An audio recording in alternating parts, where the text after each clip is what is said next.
Okay, good morning बेटा। Let's continue with the same topic. हमने utility के बारे में पढ़ लिया था। अब हम आते हैं मेन टॉपिक पे, दैट इज कंज्यूमर्स इक्विलिब्रियम। ठीक है, अब ये बोल क्या रहे हैं कि consumer equilibrium refers to a situation where an a consumer gets maximum satisfaction. ये मैंने बता दिया था कि ऐसी सिचुएशन जहां पर एक स्टेबिलिटी आ जाए। स्टेबिलिटी कब आएगी? देखो, जब कंज्यूमर को मैक्सिमम सेटिस्फैक्शन मिल जाएगा तब वो स्टेबल हो जाएगा। ठीक है, कोई भी अगर कंज्यूमर, मान लो हम पिज्ज़ा खा रहे हैं, एक ऐसा पॉइंट आ गया कि बस वो मैक्सिमम पॉइंट आ गया कि बस अब हमें नहीं खाना, बस हम वहीं पर रुक जाएंगे, वो एक स्टेबिलिटी आ जाएगी। ठीक है, बस वही चीजें बोल रहे हैं कि जहां पर उसको मैक्सिमम सेटिस्फैक्शन मिल जाएगा from the purchase of the commodity with his given income and he has no tendency to make any change in his existing purchase. ठीक है, उसकी इनकम गिवन होगी और उसके बाद उसकी कोई टेंडेंसी नहीं होगी कि वो अब परचेज को चेंज करे। ठीक है, इस टॉपिक को पढ़ने के लिए हमें कुछ अजम्पशन लेने पड़ते हैं। अजम्पशन क्या क्या अजम्पशंस हैं? देखो, पहला अजम्पशन है the consumer is rational, he aims at maximum of his utility और सेटिस्फैक्शन। रैशनल कंज्यूमर मतलब समझदार कंज्यूमर है। ठीक है, उसको पता है कि उसको कब सेटिस्फैक्शन, कितना सेटिस्फैक्शन चाहिए। ठीक है, और ऐसा कंज्यूमर नहीं है जो बस पैसा फेंके जा रहा है और कुछ मतलब नहीं है। ठीक है, उसके बाद cardinal measurement of utility is possible, that it is can be measured in units. फिर एक हमने अजम्पशन लिया, अच्छा कभी ये सुना है कि सेटिस्फैक्शन जो है वो मेजर किया जाता है? नहीं ना, पर इकोनॉमिक्स में हम ये अजम्पशन लेके चल रहे हैं कि हम सेटिस्फैक्शन को मेजर कर सकते हैं। क्योंकि अगर हम ये अजम्पशन लेके नहीं चलेंगे तो हमें वो पॉइंट कैसे पता लगेगा जब हम रुक जाते हैं और हम बोलते हैं कि बस अब हमें कोई वो ये चीज़ नहीं खानी है, या अब हमें ये चीज़ कंज्यूम नहीं करनी, या अब हमें ये चीज़ परचेज नहीं करनी है। वो पॉइंट कब आता है, कैसे डिसाइड होता है? ठीक है, उसके बाद utility can also be measured in terms of money and marginal utility of money remains constant. ठीक है, इस पॉइंट को हम बाद में पढ़ेंगे। पहले हम इतना बोल रहे हैं कि यूटिलिटी जो है, सेटिस्फैक्शन जो है वो मनी के टर्म्स में भी काउंट हो जाता है। जैसे आपने अगर 1 रुपये एक्स्ट्रा दिया तो उस 1 रुपये से एक्स्ट्रा देने से आपको कितना सेटिस्फैक्शन मिला? ठीक है, उस 1 रुपये एक्स्ट्रा देने से, तो वो in terms of money count कर रहे हैं हम। In terms of money, in terms of commodity कब काउंट करेंगे?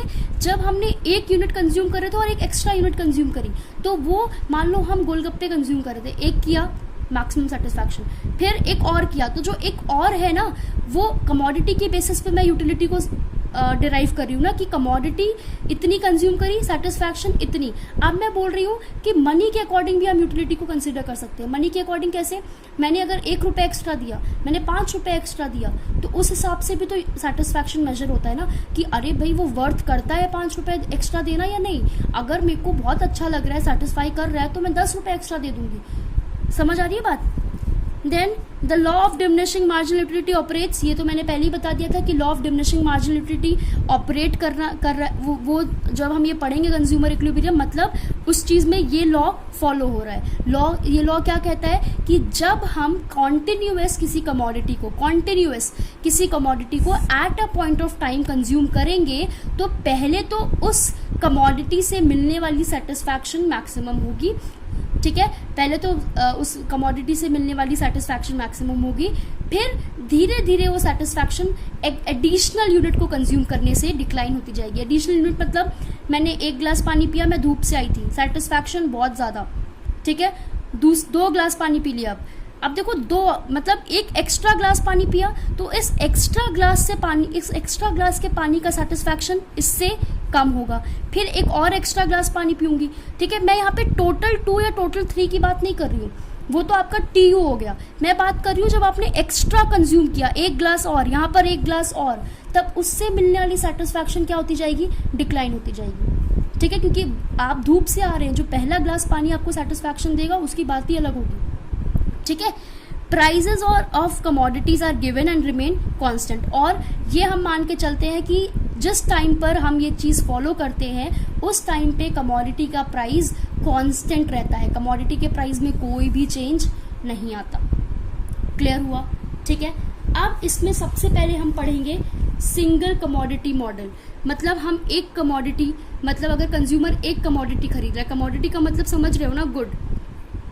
ठीक है, अगर कंज्यूमर एक गुड खरीद रहा है तो एक गुड का सेटिस्फैक्शन लेवल कैसे पता चलेगा? ठीक है, एक गुड का सेटिस्फैक्शन लेवल कैसे पता चलेगा? अब देखो,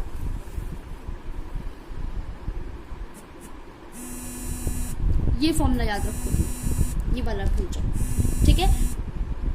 ये बोला गया कि जब भी आपका मार्जिनल यूटिलिटी, जब भी आपकी मार्जिनल यूटिलिटी उस कमोडिटी से